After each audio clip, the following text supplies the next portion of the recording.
The mud of the Teutoburg Forest does not just coat your boots. It swallows them.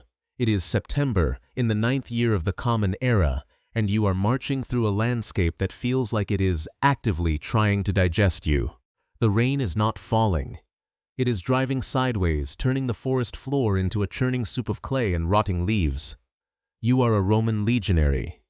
You are carrying 80 pounds of gear on your back. Your armor is slick. Your wool tunic is heavy with water.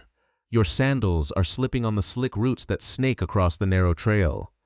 And you are terrified. But you are not terrified of the enemy. Not yet. You are terrified of your commander. Publius Quinctilius Varus is riding at the front of the column. He is not a soldier. He is a politician, a man who believes that the sheer weight of Roman law can tame the barbarian wilderness. As the column stretches out behind him, a massive winding serpent of men, mules, and wagons, Varus is not looking for ambushes. He is looking at a wooden box resting on his saddle. Inside that box are wax tablets, the master rosters, the payroll, the exact administrative soul of 3 entire legions. He is updating the ledger, crossing out the names of men who fell ill that morning, calculating the deductions for their lost rations. He is treating a march through hostile territory like a morning stroll through the forum. Riding just beside him, offering quiet advice on the terrain, is a man named Arminius. Arminius is a Germanic chieftain, but he is also a Roman citizen. He holds equestrian rank. He knows the Roman military machine better than the Romans know it themselves. He knows that a legion is not just a fighting force, it's massa, slow, bureaucratic corporation, and he knows exactly how to break it. The trap does not spring with a battle cry. It springs with the sound of falling timber. Ahead of the column, a massive oak crashes down across the narrow path. The vanguard halts, the men behind them bump into each other. The column compresses, the mud sucks at their boots, and then, from the dense tree line on the left, the first javelin flies. It punches through the wet wool of a legionary and pins him to the mud. Then another, then 100. The air fills with the screaming of men and the shrieking of animals. The ambush has begun. This is not a battle. A battle implies 2 forces meeting on a field. This is an execution in a slaughterhouse. The terrain is too narrow for the Romans to form their famous lines. The mud is too deep for them to maneuver. The rain is too heavy for their bowstrings to hold. Arminius has not just chosen a battlefield. He has chosen a graveyard. He has felled trees to create choke points. He has built low earthen walls to force the Romans into a killing zone. The Germans do not charge in. They stand behind their walls and hurl their weapons into the packed, panicked mass of Roman flesh. For 3 days, the slaughter continues. The Romans try to build a camp at night, digging trenches in the pouring rain, but the Germans just wait in the dark and kill them as they work. By the 4th day, the discipline is gone. The legions are no longer a military force. They are a mob of dying men. Varus realizes the truth. The empire is not coming to save them. The ledger in his wooden box is useless. The names he wrote down are now just ghosts. He draws his sword, turns it inward and falls on the blade. He chooses to die by his own hand rather than face the alternative.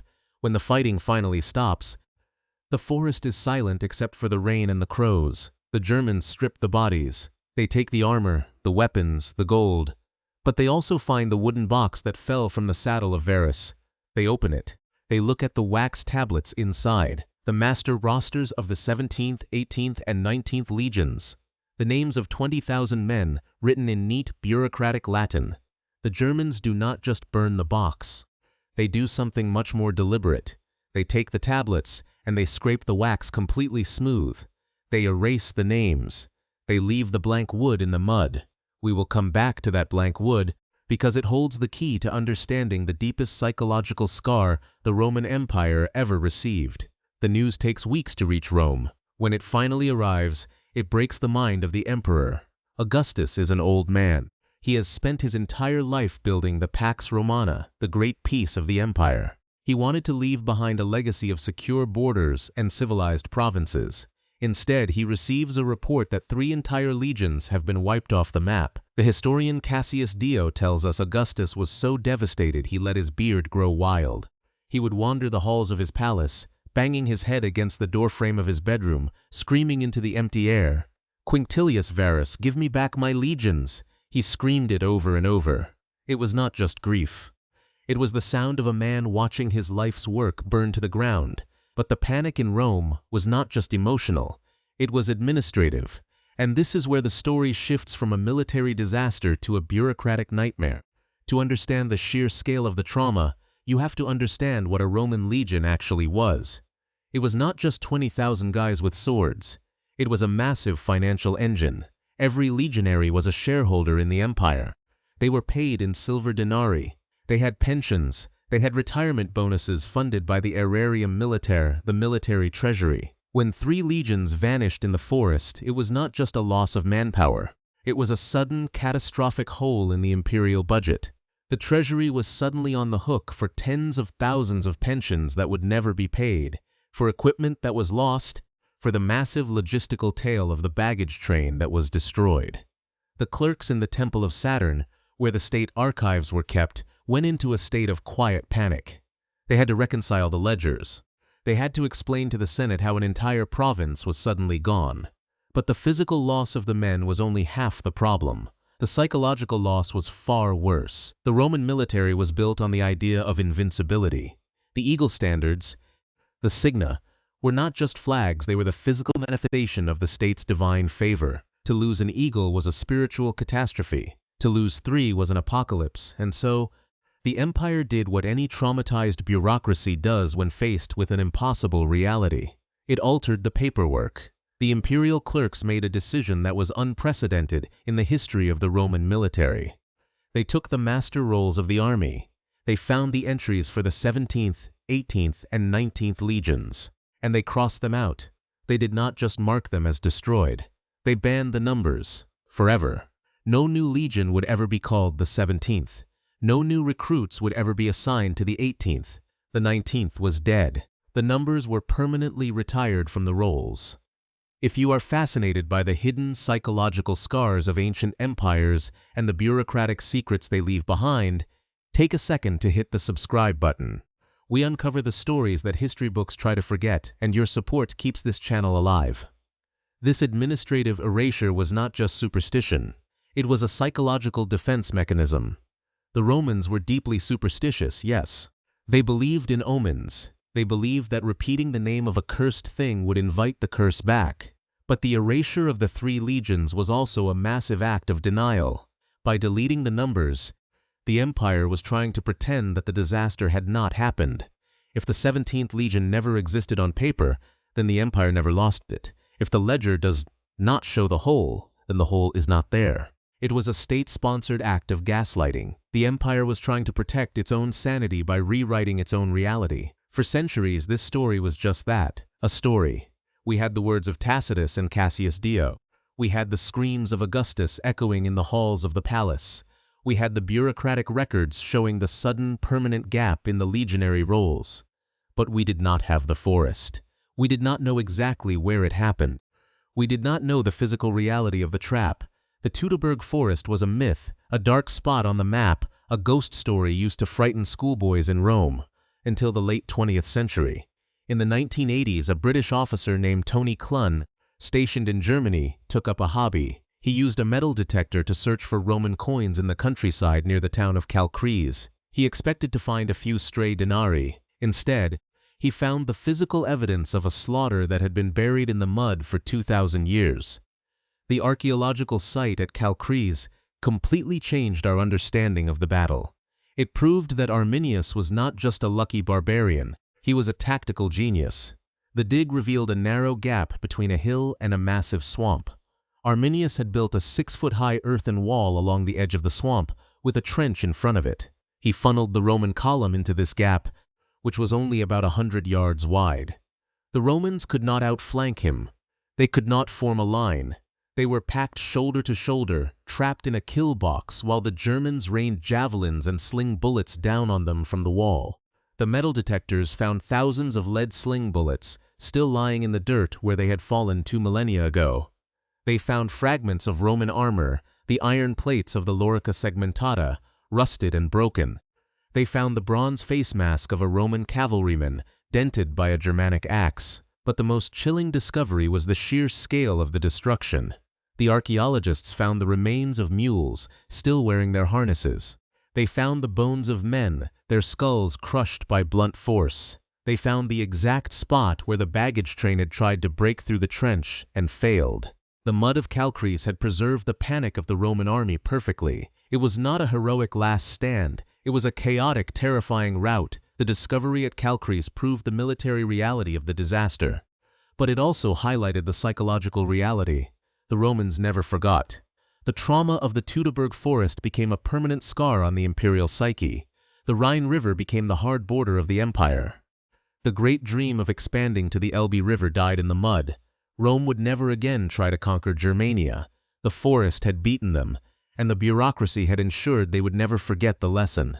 We are about to uncover the final, chilling reason why Rome could never bring itself to reuse those 3 numbers, and it involves the very wooden box we saw at the beginning of this story. Make sure you are subscribed so you do not miss the rest of the psychological breakdown of the Roman Empire. 6 years after the disaster, the new emperor Tiberius sent his adopted son, Germanicus, to the Rhine. Germanicus was young, ambitious, and desperate for glory. He launched a massive campaign into Germania, not to conquer it but to punish it. He wanted to recover the lost eagles. He wanted to avenge the dead. In the spring of the year 16, his army marched into the Teutoburg Forest. They were looking for the site of the final camp, the place where Varus and his men had made their last stand. The historian Tacitus gives us one of the most haunting descriptions in all of ancient literature. He writes that Germanicus and his men walked into a landscape of death. The ground was white with bleached bones. The trees had human skulls nailed to them. The altars where the Germans had sacrificed the Roman officers were still standing, stained with dark, ancient blood. The Roman generals walked through the camp, recognizing the spots where the legions had tried to make their stand. They saw where the commanders had fallen. They saw where the last remnants of the eagles had been captured. It was a landscape of absolute horror. Germanicus ordered his men to bury the bones. The soldiers wept as they dug the graves. They were gathering the remains of their fathers, their brothers, their comrades. But as they dug through the mud of the old command tent, they found something else. They found a wooden box. It was rotting, covered in 2,000 years of dirt, but the bronze hinges were still intact. It was the box of Varus, the box that had held the master rosters. Germanicus opened it. Inside, there were no wax tablets. The Germans had not just scraped the wax smooth, they had taken the blank wooden boards, and they had carved a single word into the wood, deep into the grain, where it could never be erased. The word was nihil, the Latin word for nothing. The Germans had understood the bureaucratic soul of the Roman Empire. They knew that the Romans were not just a collection of warriors. They were a collection of names on a wax tablet. By scraping the names away and carving the word nothing into the wood, Arminius and his men were sending a message that would echo through the centuries. They were saying, "You think you are an empire because of your ledgers and your laws, but you are just names, and we can erase you. You are nothing." When Germanicus brought that box back to Rome, the psychological impact was devastating. The empire had tried to erase the legions from the paperwork to protect its own sanity, but the Germans had beaten them to it.